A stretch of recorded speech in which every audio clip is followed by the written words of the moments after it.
of who you are, we're here to give you praise. Thank you, Lord. Thank you. God, we're so thankful just to be in your presence. God, we're thankful that no matter where we are, you show up. God, we're thankful that no matter what this week brought, oh God, you were there, walking with us and talking with us and reminding us, God, that you are our own.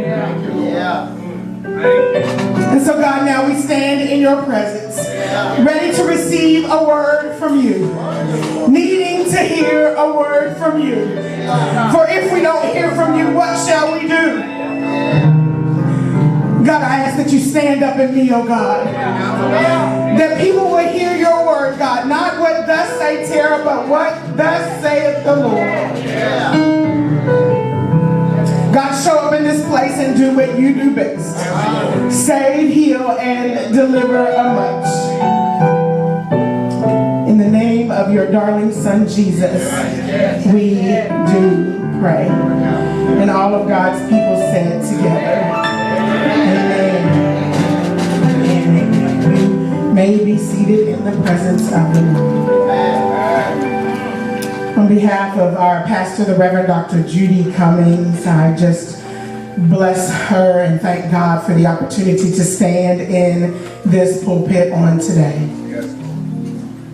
To my husband, who happens to be in worship on today, my rock, my partner, my lifeline lots of times, thank you so much for standing beside me in this thing called ministry. It's not easy, and so I thank you and our children for always being there. And for you, New Covenant, there is no church better this side of heaven in showing one another how much we love each other in the good times and in the bad. And so, New Covenant, I'm thankful to be a part of this congregation and to be here with you on today. I promise not to be before you very long. But if you will just walk with me. I don't know about you, but I've had a very, very difficult week. And I don't think we're live, so I can talk a little bit about it, and I will in the sermon as well. But we have received word that we have an indictment for the person who shot and killed our son, Elijah Williams. And so today I stand with a heavy heart, thankful in some ways that justice will be served, but heavy in other ways because another black male life hangs in the balance, and another family is tore at their core. And at the very center of all of it is a child who just needs and wants to be loved by everyone and needs to be loved by everyone, but can't. And so today I just need to stand here and encourage myself, but in the midst of encouraging me, I hope this word will encourage you. And so for just a moment, I'd like to talk with you about this subject, by and by. By and by. Most, if not all, of life's experiences are either painful or pleasant. And we as human beings, that's what we do, right? Things happen and we say, oh, this makes me feel good, or this makes me feel uncomfortable or bad. When something good or wonderful happens to us, we seldom stop to ask why. We rarely question promotions, raises, or good reports from the doctor. But all too often, our why questions come when we find ourselves in situations too hard to bear. Many, if not all of us, from time to time struggle with the events, situations, and hardships that come into our lives. And some of us are struggling right now, today. A little over 10 months ago, Deacon Chan, the children, and I, we found ourselves in an awful situation that broke our hearts, forever changed our lives, and shattered us at our very core. We received a phone call that no parent ever wants, and quite frankly, prays never to receive. It was a little after 2 p.m. on December 25th, That's right, Christmas Day. When the phone rang and the voice on the other end exclaims, "They shot him." Within a moment, another voice comes on the line and says, "I'm sorry, ma'am, but there's been an accident and Elijah has been shot." The next 30 minutes were somewhat of a whirlwind as we scurried to get to where he was. Upon arrival, we learned that our youngest son had indeed been killed. Since the moment of that phone call, we have been filled with the dreaded questions of why. Why, Lord? Why us? Why Elijah? Why now? It feels as though we've been placed in a ringer and life seems totally out of control. While no situation is the same, I found myself being asked why questions by people more often than not. Why did I lose my job? Why didn't I get that promotion? Why this president? Why did my loved one die? Why? While I would love to be able to say to each person and to us who asked this question, why, exactly what God does, when God does it, and how God does it, the truth of the matter is, I cannot. The only answer I have is that God does so much in our lives that we do not understand right now. But thanks be to God, we have the Word of God to help us through those situations and those questions and to give us encouragement. Today, to encourage us, I want to encourage us with the words God sent me several months ago and that are recorded in the text today, John 13:7. Jesus answered him, "You do not know now what I am doing, but later you will understand." The context of John 13 takes place one night before Jesus' death, the night that he would be betrayed by Judas. Jesus had gathered with the disciples and they were sharing in an evening meal. When Jesus got up from the table and took off his robe, picking up a linen towel, he tied it around his waist and began to pour water into a wash basin. He then began to wash the disciples' feet and dry them with the towel he was wearing. Simon Peter was confused by Jesus' act. When Jesus got to him, he questions him, "Lord, are you going to wash my feet?" Peter didn't know what Jesus was doing, nor did he understand the purpose of their feet being cleansed. The spiritual, physical, and emotional meaning is so much more important than the act itself. The first piece of encouragement I want to give you is this. You don't know. Thank you, Lord. Eric, if I knew how to dance, I sure enough would have danced like David danced right there. Thank God I don't know what she is doing. I guarantee you I would mess it up, and you would too. Isaiah 55:8-9 says, "For my thoughts are not your thoughts, neither are your ways my ways, declares the Lord. As the heavens are higher than the earth, so are my ways higher than your ways, and my thoughts than your thoughts." Peter was likely uncomfortable with the fact that his Lord and Master was going to stoop to the lowly act of washing feet. The nature of God in every way transcends that of humankind.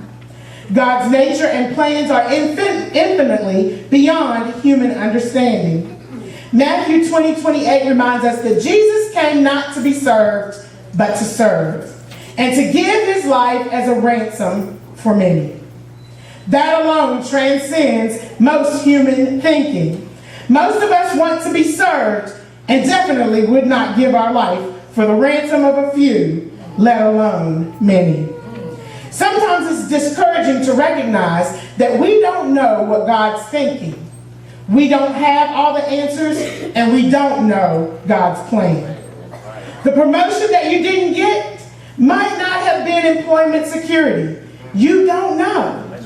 That house that you wanted so desperately might have structural issues. You don't know. The job that you were praying for, that company might have gone under. You don't know. We serve a God that thinks about our lives, this world, and and his creation on a completely different level than even the smartest human being has the capacity to think. We can't possibly hope to understand what God's thinking because his thoughts transcend our own. But we can ask him questions. There's no question that's too big for God. And pray that he points us to something that we can understand. Here's some more encouragement. It isn't always what it looks like. While it might have looked like Jesus was just going to wash the disciples' dirty feet, God, through Jesus, was doing something much bigger, something much greater. After Peter's question and Jesus' response, Peter came back to explain, "You will never wash my feet."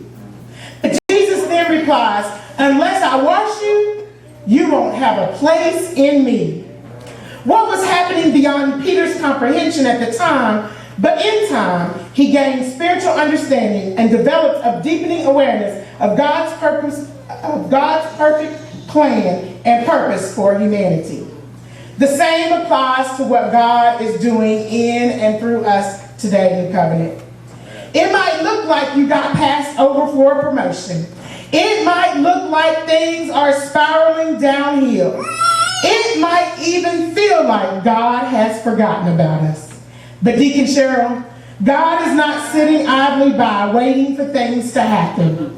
God is actively at work in the lives of those who put their trust in him.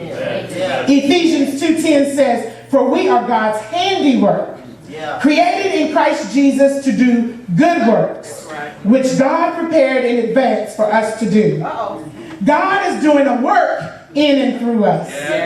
But here's the deal, Elder Lockridge.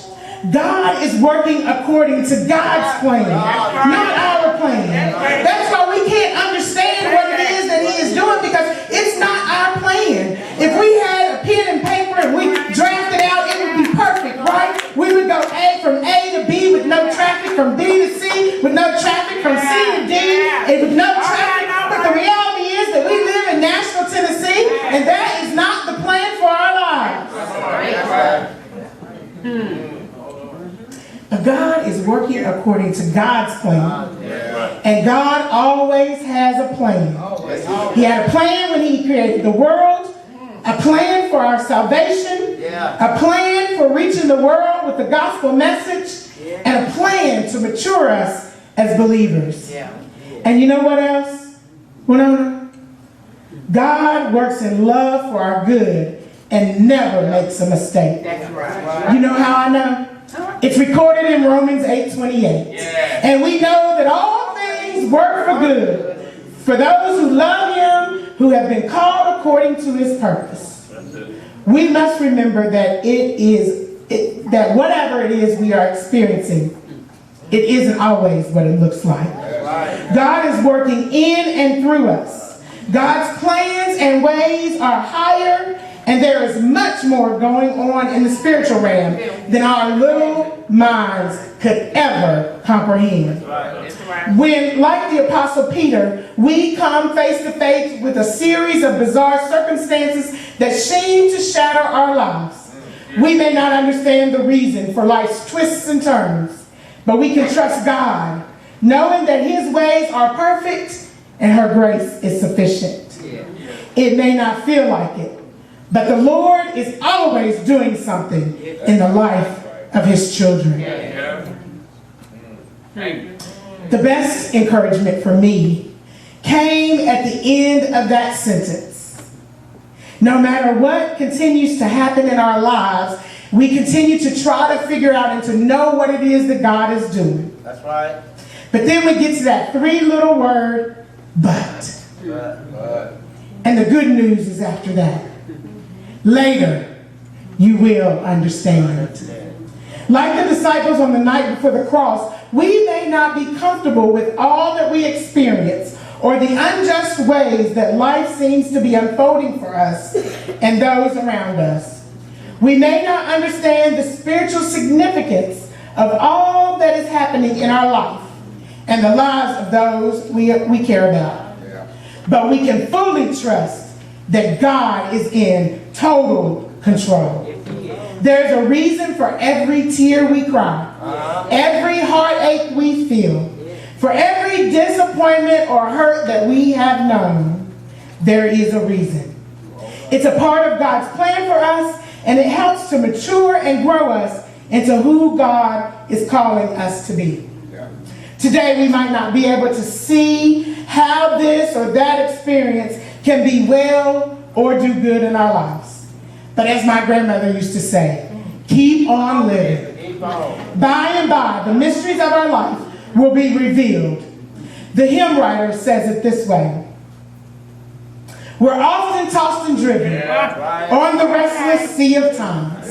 Somber skies and howling tempests oft succeed of the bright sunshine.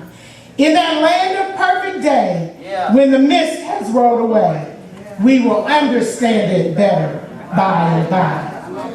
By and by, when the morning comes, all the saints of God are gathered at home.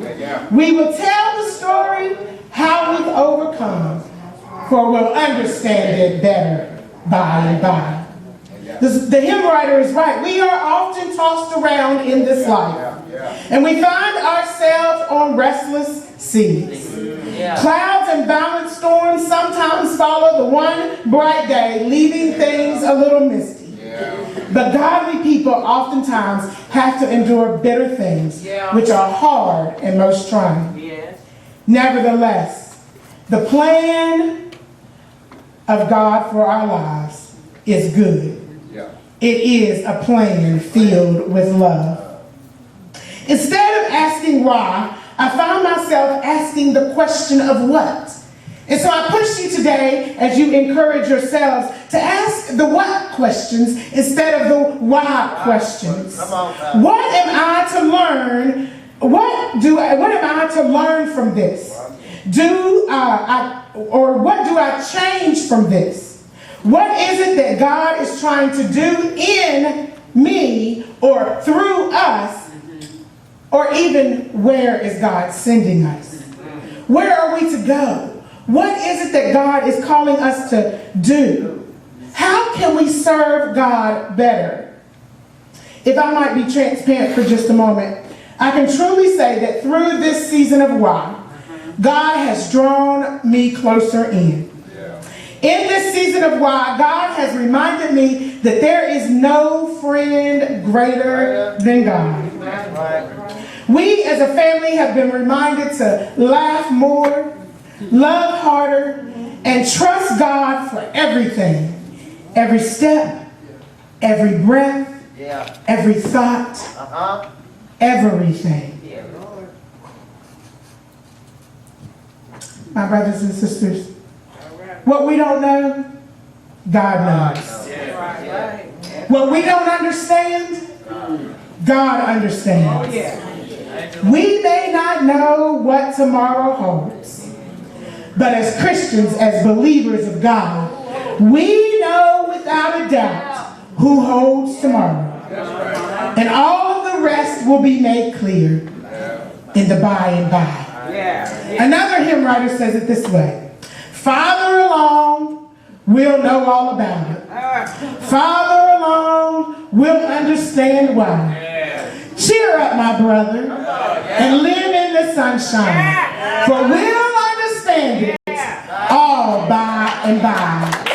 Jesus said in that same seat, when God called him to come to earth to walk amongst us, having no idea what God had in his plan for him, but he walked this earth with us. And knowing full well when he got there that day to wash those disciples' feet, that there would be one among him that would betray him, he still washed their feet. Why? Because it's an example of what God is calling each of us to do. Every person that we encounter is watching us. And so the example that we present to them is how they might make it through their cloudy day.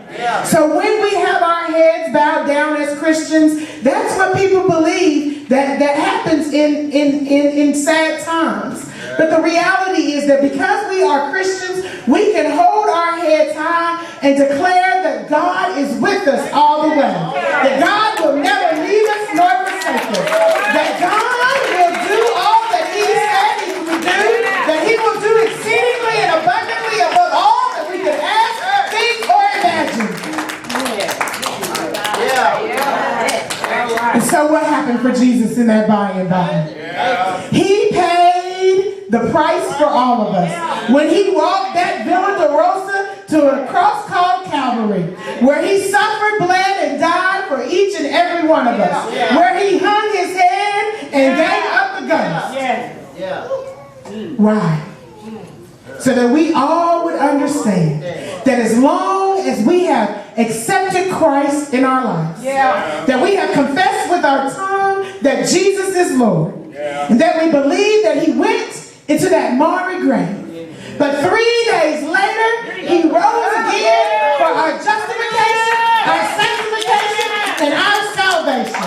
And that right there, my brothers and sisters, should encourage your soul.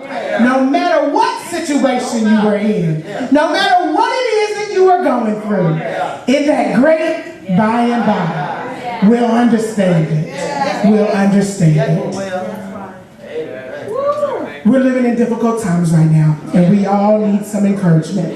But just know that what God is doing, we may not know right now. But later, in that great kingdom morning, we'll understand by and by. Amen.